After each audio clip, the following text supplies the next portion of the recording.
Ya, comenzamos. Entonces, al gran estilo, ¿cierto?, de las caricatoons, de los cómics, lengua y literatura, clase del cuarto medio A 2021, de la semana, ¿cierto?, de la última semana de septiembre ya, y primer día de octubre, 30 de septiembre, 1 de octubre. O sea, la que vamos a empezar a hacer hoy día va a terminar, ¿cierto?, de revisarse mañana en clases presenciales. ¿Debería salir una actividad de esto? Eh, sí, debería salir una actividad. Es importante que esa actividad se haga, no hacer con nota quizás con puntaje o acumulando, ¿cierto?, buena onda y gratitud. Es importante que la actividad que va a salir de estas clases, ¿cierto?, se haga porque se supone que va a haber una prueba de unidad en donde va a estar incluido, ¿cierto?, el mismo ejercicio. Así que les recomiendo que pongan mucha atención y bueno, van a ver algunas pistas para que ustedes en los momentos, ¿cierto?, que tengan que poner máxima atención, lo hagan y anoten, ¿cierto?, si tienen que anotar o saquen pantallazos, si tienen que sacar pantallazos, etcétera, etcétera. ¿Ya? Dicho eso, advertidos para que tengan mucha atención, Hola, comenzamos. profe. Hola, ¿bien, cierto? Sí, sí. Hola, Fabi. No me Decía, perdí de nada. no, bueno, sí, de la presentación. Decía que la próxima semana, entre el 7 y el 8 las pruebas atrasadas para los que están atrasados. No sé si está ahí en ese grupo, Fabi. Sí, creo que yo le debo una. Ya, entonces ahí va a haber una reasignación de prueba para que esté atento, ¿ya? Ok, entonces vamos al objetivo. El objetivo es que podamos revisar dos ejemplos de discursos emitidos en instancias públicas para que podamos apreciar aspectos formales, o sea, de forma y de contenido en las enunciaciones. Vamos a fijarnos, ¿cierto?, dentro del aspecto formal de lo verbal, por ejemplo, de los elementos no verbales también, que tienen que ver con cómo se presenta el emisor, cómo se impone, ¿cierto?, el emisor ante una audiencia, cómo llama la atención de ese público, ¿cierto?, de esa audiencia en relación a lo que quiere decir. Si el tema, aquí el contenido, si el tema es eminentemente es un tema de interés, a propósito de lo que está exponiendo, si se hace de buena forma, aspecto formal, todo eso, todo lo vamos a ver. ¿Ya? La idea es que ustedes puedan apreciarlo, no, quizás no con una pauta, pero sí con una idea más o menos preconcebida de esos criterios que nosotros llamamos que son importantes de reconocer a la hora de evaluar, en este caso, ¿cierto?, un discurso público. ¿Ya? Luego vamos a ver, luego de los ejemplos, vamos a ver características del discurso público. Ahí es importante que pongan atención para que tomen nota. Y otras cositas, ¿cierto?, que son interesantes para que las tengan en consideración. Y la fecha del próximo control lector y todo eso también está dentro de la presentación. ¿Ya? El propósito de esta clase entonces sería que podamos evaluar el aporte que hacen los recursos lingüísticos y no lingüísticos utilizados para posicionar y construir un sentido a propósito de lo que se emite en instancias públicas como discurso, ¿vale? Y aquí están los dos objetivos, ¿cierto?, que se activan. El primero que tiene que ver con el OA3, que tiene que ver con la evaluación crítica de textos de diversos géneros no literarios, entre ellos los discursos públicos, ya sean orales, escritos, visuales, qué sé yo. Y el OA4 que tiene que ver con evaluar los recursos lingüísticos y no lingüísticos a propósito de los mismos tipos de textos no literarios, considerando que estos elementos inciden en la construcción, en el sentido, ¿cierto?, de estas emisiones. ¿Ya? Ok. Haciendo una retrospección, pero no de la clase inmediatamente anterior, porque en la clase inmediatamente anterior nosotros estuvimos hablando de la remolienda. O sea, no nos sirve esa clase. La que nos sirve para conectarla con esta, ¿cierto?, es la que está antes de la semana anterior, en la que vimos lo que podría ser la entradita, ¿cierto?, de la unidad 3, que es el discurso público. De aquí yo les puse una caricatura que más o menos grafica, como caricatura, ¿cierto?, grafica hartas cosas de lo que es un discurso público. Entonces aquí yo voy a ir haciendo preguntas que tienen que ver con eso.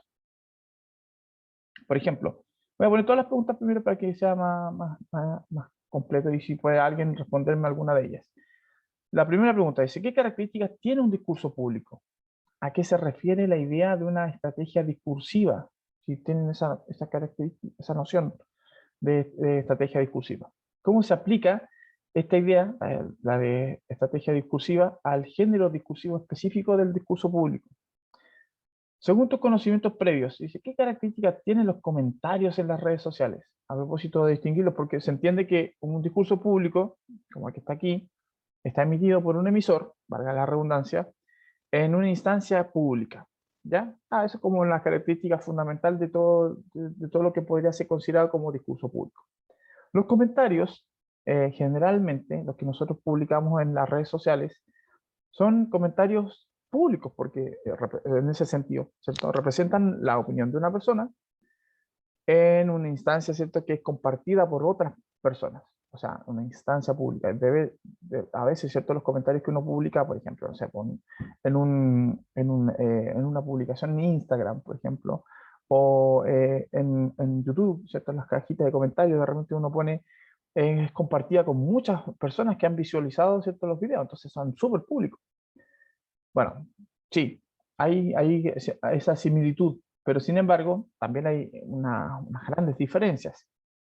La principal diferencia, creo, ¿cierto?, en este sentido, es que el discurso público, como el que está graficado en esta caricatura, está emitido por un emisor que tiene cierta autoridad en relación al tema que se supone que está exponiendo, ¿ya? A diferencia de los comentarios que generalmente son emitidos por personas comunes y corrientes en circunstancias de un evento o de un hecho, ¿cierto?, al que ellos quieren participar con su opinión. Entonces, esa característica, la del comentario, que es como más particular, ¿cierto? Y dentro de todo, de una persona común y corriente, básicamente eso, nos da la idea de que hay una gran diferencia. La investidura, perdón, investidura del emisor como figura pública, como figura reconocible por su autoridad, entre comillas, ¿cierto?, su dominio del tema, es lo que va a hacer mella y distinción, ¿cierto?, con respecto al comentario. Aquí, por ejemplo, el tipo dice, el emisor, mi política se basa en la tolerancia, el diálogo y el consenso. Y punto. Y dice más adelante, que aquí el que manda soy yo. ¿Cierto? Ya, es una caricatura, se entiende que no es algo que hay que tener en consideración con respecto a lo que dice. Pero fíjense que aquí está planteando un elemento público, que es básicamente el tema que está planteando, ¿cierto? Un tema que tiene que ver con con su forma de trabajar, su política, ¿cierto? Eso dice, me imagino por su vestidura, por su atuendo, es que es una persona como, puede ser un candidato, puede ser un representante, no sé, un político. Entonces tiene sentido lo que está diciendo en relación a sus características de vestuario, ¿cierto? Pero claro, aquí hay una idea, una incoherencia en lo que está diciendo y lo que está haciendo, ¿cierto? Está diciendo que es tolerante, fomenta el diálogo, el consenso, pero está siendo un poco autoritario. Ese autoritarismo, ¿cierto?, que tiene este personaje está mal enfocado, ¿cierto? Porque en realidad lo que quiere decir un emisor de un discurso público es una autorización o perdón, un autoritarismo en relación al tema. Es como la autoridad en el tema, en un área, en un conocimiento específico que necesita dar a conocer, necesita divulgar. ¿Ya? Eso es importante de reconocer con respecto a las características del discurso público. Sobre las estrategias discursivas son la forma en la que nosotros adaptamos los mensajes los mensajes públicos, los mensajes privados, qué sé yo, los mensajes que nosotros queramos emitir. Que usemos ciertas estrategias, ciertos recursos, ciertas figuras, ciertas formas, ciertas palabras. Por ejemplo, si yo quiero conseguir un favor de alguien, generalmente yo hago como una especie como de, de introducción, ¿cierto? Como un poco larga, ¿cierto? Como que, como hago como un allanamiento de camino, ¿cierto? Para acceder a la persona y conseguir un favor, por ejemplo. Entonces, esas son estrategias discursivas. O cuando uno apela, por ejemplo, a emociones para conseguir para poder persuadir a alguien, pedir permiso, por ejemplo, qué sé yo, como formas de hacer que los discursos sean efectivos. A eso se refiere con estrategia discursiva, ¿ya? Y eso obviamente se puede aplicar en un discurso público. De hecho, hay grandes emisores de discursos públicos. Yo estoy pensando, por ejemplo, las personas que han ganado la presidencia de países, pues, conseguir la aprobación de un público masivo en relación a sus ideas, solamente por la forma en la que se supone ellos construyeron sus discursos, cómo lo enuncian. Esas son estrategias discursivas, ¿ya? ¿De qué manera se pueden legitimar los argumentos de los comentarios en las redes sociales? Esa es una pregunta que vamos a ver después de la idea de discurso público, pero se entiende que los argumentos se legitiman básicamente por cómo se construye ese argumento, desde un punto de vista lógico, fundamentalmente, ¿cierto? Cuando aparentemente el argumento tiene sentido para nosotros. Y no solamente por el hecho de ser una idea popular, sino se entiende por una idea de concreción, que tiene sentido lógico, que se puede comprobar de alguna manera. Eso es lo que legitima un argumento en particular. Y obviamente también fomentado esto con el respeto y la tolerancia, se entiende también. ¿De qué manera el uso de determinadas estrategias discursivas permiten fortalecer los mensajes entregados? A propósito de lo mismo que estábamos hablando recién.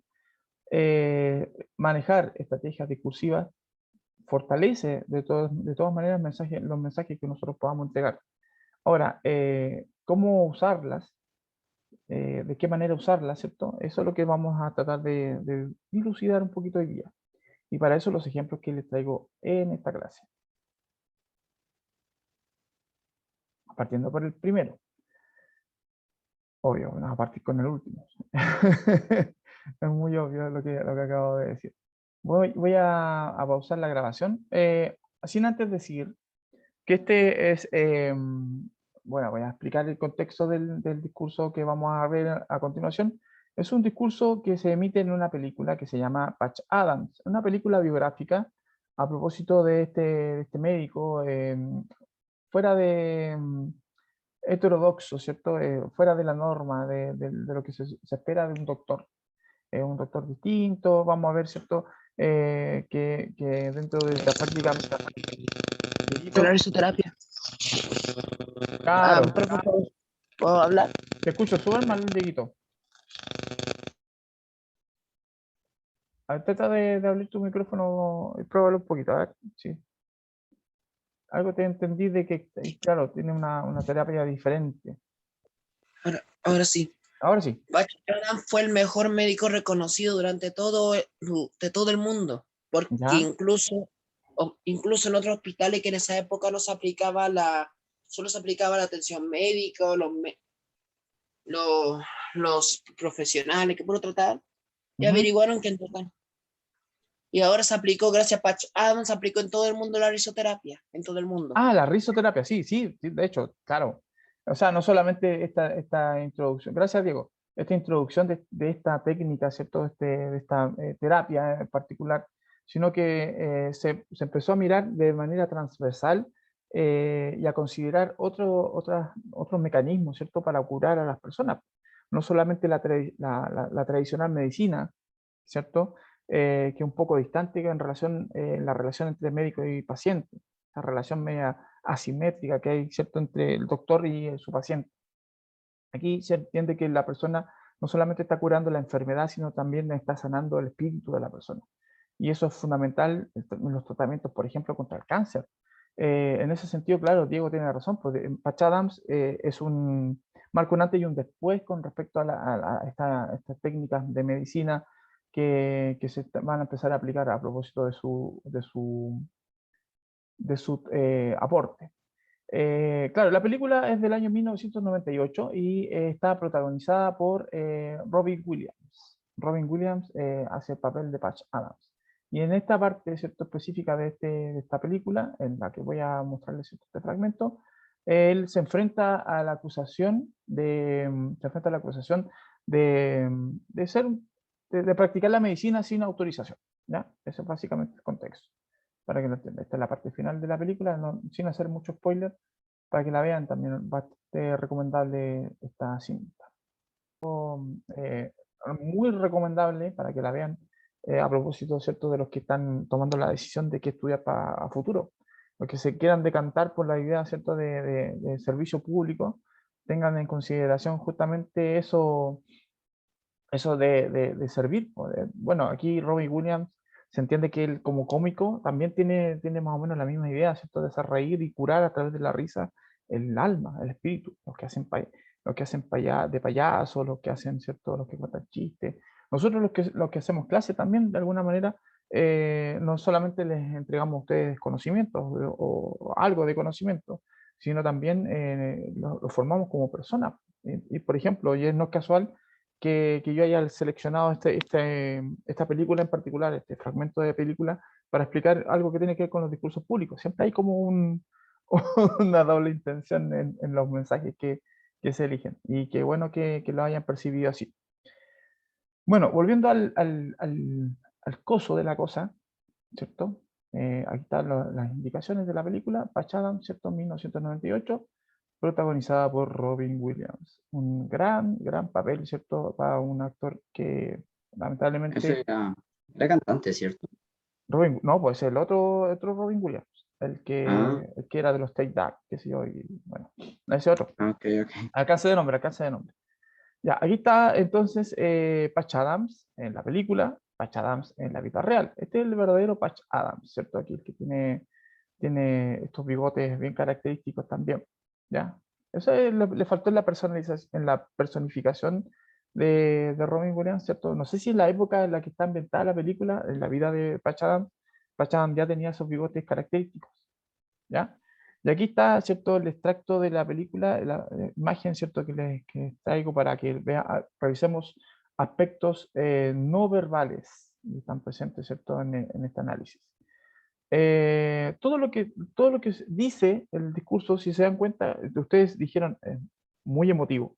Entonces, todos esos elementos emotivos que están en el discurso, que están intencionadamente puestos ahí. Bueno, aquí hay un problema. Tengo que aclarar eso. Fernanda, está tu micrófono abierto. El problema es que este discurso o esta intervención de Patch Adams, ¿cierto?, en la película no es necesariamente un discurso público, ¿ya? ¿Por qué? Esencialmente porque no está él dirigiéndose a la audiencia, ¿ya? Está dirigiéndose a un consejo, que se supone que son como una especie de cuerpo de profesores, de doctores, ¿cierto? Que forman doctores, perdón, profesores que forman doctores, o doctores que forman otros doctores, y que tienen de la universidad donde él está estudiando, ¿cierto? Y tienen la decisión frente a la idea de juzgar un poco este mal procedimiento de Pachalap. Está ejerciendo la medicina sin ser doctor, todavía. Está estudiando medicina, sí. Le queda poco, ¿cierto? Está a punto de graduarse. Entonces alguien lo acusó porque como un poco envidia, un poco, ¿cierto?, mala onda, lo acusaron de que estaba ejerciendo la medicina sin tener el título, y seguramente ahí acusándolo de que estaba lucrando y que sí, y nada que ver, pues, o sea, todo lo contrario. De hecho, él instala como una especie como de casa de acogida en una propiedad de él, ¿cierto? Y atiende a gente, obviamente él dice, claro, todo el mundo es paciente, pues incluso las personas que trabajan aquí, y se hagan ese discurso que apela, digamos, a que el doctor no es solamente esta persona de bata blanca que, que está minutos o momentos, ¿cierto?, con un paciente y le da unos remedios y chao, sino que hay un compromiso de ser persona, ser individuo, ser humano. Y en esa relación humana, ¿cierto?, es la que el doctor tiene que marcar la diferencia. Con la media bola. Eso es lo que dice Pachada. Todos esos aspectos verbales que nosotros podemos revisar con respecto a las palabras que usa, los recursos que usted, incluso en el aspecto, ¿cierto?, de la apelación, porque la apela primero está hablando al consejo, luego se da vuelta, ¿cierto? Y habla con los estudiantes de medicina que están ahí viendo el juicio. Están los profesores de él también, ¿cierto? Están las enfermeras que trabajan con él en la casa clínica, están algunos amigos entre medio del público también, ¿cierto?, de compañeros de carrera, y al final, ¿cierto? Llegan todos los pacientes que él ha atendido y ayudado, que se pone la nariz de payaso, ¿cierto? Entonces, todos esos son recursos, son recursos dentro de la apelación, dentro de la construcción discursiva. Yo digo que hay una trampa, porque obviamente, como les dije recién, esto es un juicio. O sea, no necesariamente es un discurso público. Sin embargo, y aquí va la acotación, hay un micrófono abierto, chicolinos. Fernanda, te voy a apagar tu micrófono. Sin embargo, tienen que considerar que la película ha sido emitida como película, ¿cierto? Como historia, ha sido emitida a un público masivo. O sea, toda la gente que ha visto esta película a lo largo de su vida, digamos, como película, eh, es y puede ser considerado como un público. Entonces, el mensaje de la película puede transformarse en un discurso público, si se lo vemos así, más aún si en ella, en este caso, ¿cierto? Hay una argumentación, un trasfondo, o sea, no solamente la película te está contando una historia, sino que te está modificando tu forma de pensar en relación al ejercicio, por ejemplo, de la medicina, por ejemplo. Entonces, hay un tema importante que es necesario dar a conocer. De hecho, Patch Adams, el verdadero Patch Adams, es invitado a distintos lugares del mundo a dar charlas, ¿cierto? Conferencias, discursos sobre su visión con respecto al ejercicio de la medicina. Y es como bien interesante lo que él plantea a propósito, ¿cierto? Creo que vino a Chile hace un par de años atrás y lo invitaron a un matinal, creo que al Bienvenido de Canal 13. Y ahí, claro, o sea, por las preguntas que le hicieron y todo, se puede apreciar, ¿cierto? ¿Cuál es su visión con respecto a la medicina? Es súper interesante verlo así, más o menos coincide con lo que se presenta aquí en la película. Aspectos no verbales que están considerados, ¿cierto? Todo eso emotivo, el color de su corbata, la camisa que está fuera del pantalón. Fíjense que todas las personas que están por el contexto, ¿cierto? Los colores grises y trajes como un poco demasiado formales. La corbata, la camisa blanquita, ¿cierto? Todo el cuento. Y él es distinto en ese sentido. Su forma de presentar lo que él dice en relación, ¿cierto? A lo que él ha hecho también, eso es de lo verbal, el hecho de que se haya dado vuelta a la audiencia, ¿cierto? Dándole la espalda al consejo, como reconociendo esa, o más bien desconociendo esa autoridad de lo formal de la medicina. Entonces, todos son simbolismos que se pueden apreciar. Creo que esta escena en particular está basada en un juicio que de verdad le hicieron al verdadero Patch Adams. O sea, la vida de Patch Adams está bien retratada en ese sentido. De hecho, hay una imagen, yo no la tengo aquí, pero hay una imagen donde Robin Williams está con el verdadero Patch Adams. O sea, como que se compenetró de él, del verdadero, ¿cierto? Para poder interpretarlo de la mejor forma posible. O sea, ahí bien por el trabajo actoral de Robin Williams, un actor bastante comprometido. Gran intérprete, a propósito de grandes roles en el cine. ¿Ya? Entonces, eso tenemos que ir reconociendo. Todo lo que está dentro de lo que se puede considerar texto, ¿cierto? Lo verbal, y todo lo que está considerado también de lo que no necesariamente es el texto y que acompaña al texto, lo no verbal, los gestos, el tono de voz. Fíjense que en un momento hay un tono de voz como más apagado, menos apasionado, ¿cierto? Sino más bien como reflexivo, por ejemplo, ese cambio de entonación importante para darle seriedad a una pausa dramática, cuando él dice, sí, asumo que soy culpable de lo que se me acusa y todo así como viola, ¿cierto? Y después dices, pero, y como que se yergue de nuevo en su defensa. Esos momentos, ese dramatismo que le da, ¿cierto? A la enunciación el emisor son fundamentales para el propósito del discurso. En este caso, no solamente defenderse, sino también convencer un poco a la audiencia y al jurado ahí que está, el jurado de la universidad, de académicos, ¿cierto? El decata, el decano, están todos los viejujos pesados, ¿cierto? De la universidad, que le pueden poner en un corte, ¿cierto? A la carrera de Patch Adams, o darle, ¿cierto? Una segunda oportunidad. De eso se trata. Eso de lo que se juega, digamos.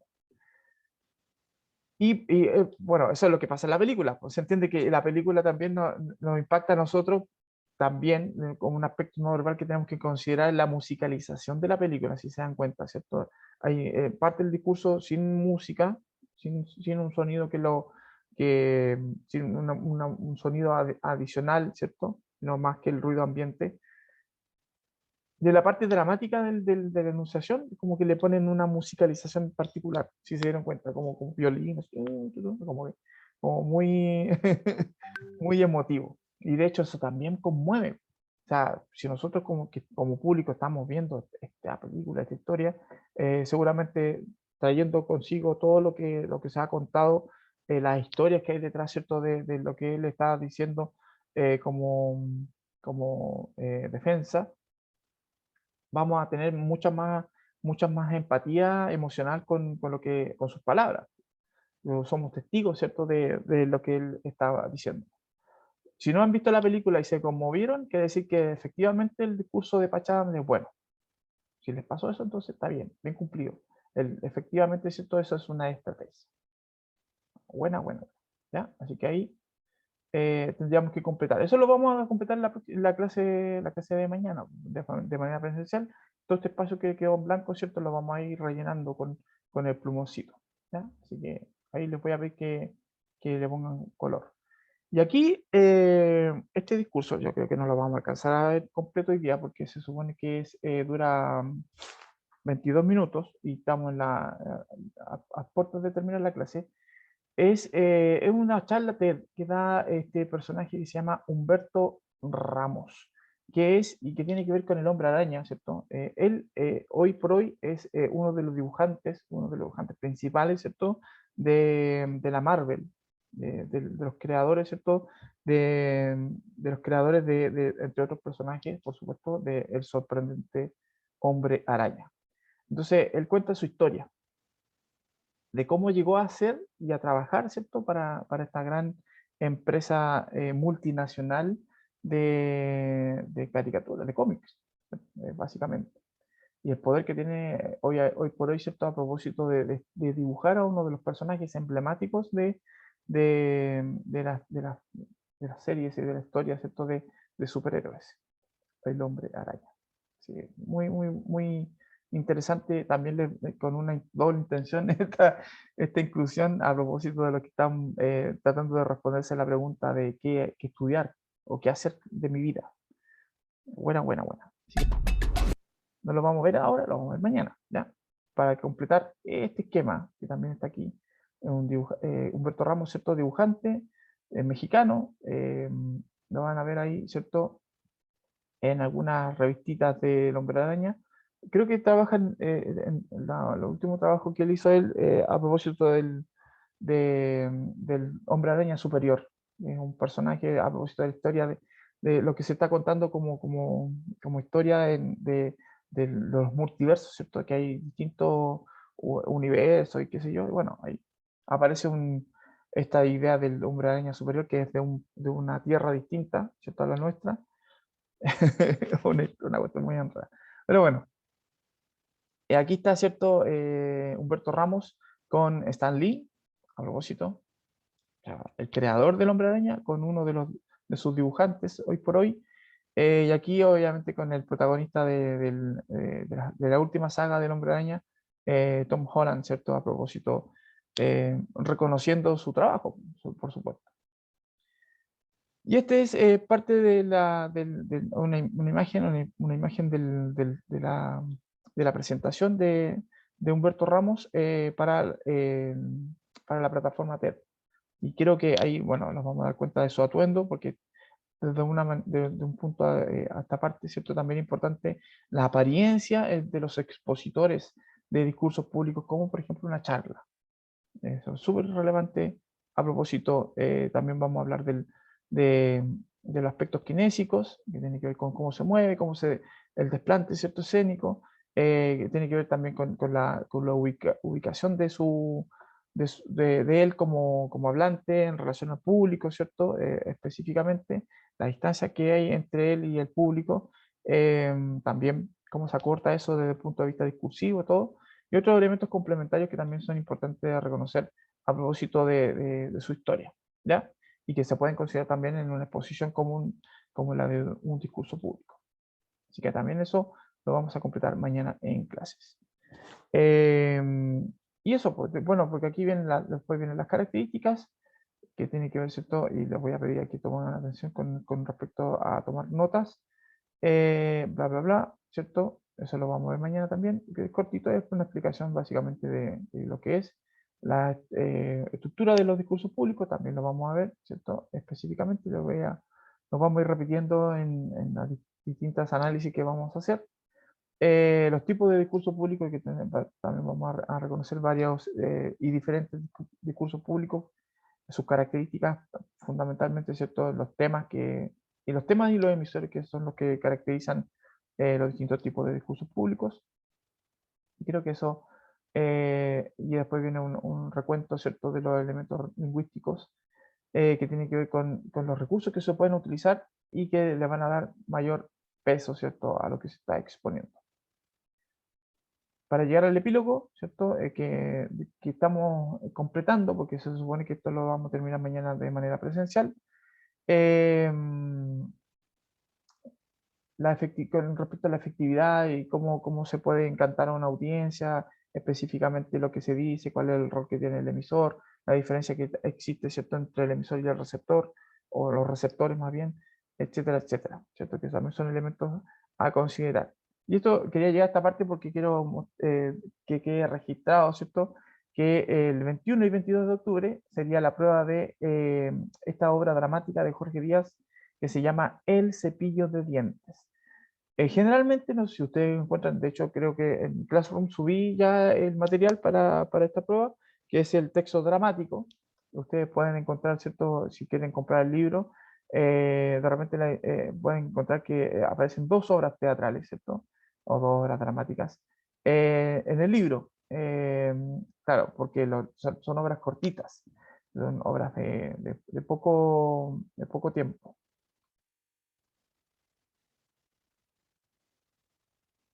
Así que eso, pues chiquillos, para que lean su... ¿Están ahí todavía, cierto? Vale, profe. ¿Sí? Para que pongan mucha atención a eso de la fecha y de la obra en particular que se llama El cepillo de dientes y no El velero en la botella, que es Entonces, profe, otra obra diferente. la fecha de las pruebas de los rezagados son el 8 de octubre. El 7 y el 8 de la próxima semana. Vale, Claro. vale. Ya, eso pues chiquillos, nos vemos mañana. Cuídense mucho. Ya, gracias, igual. Cuídense. Chau, chau.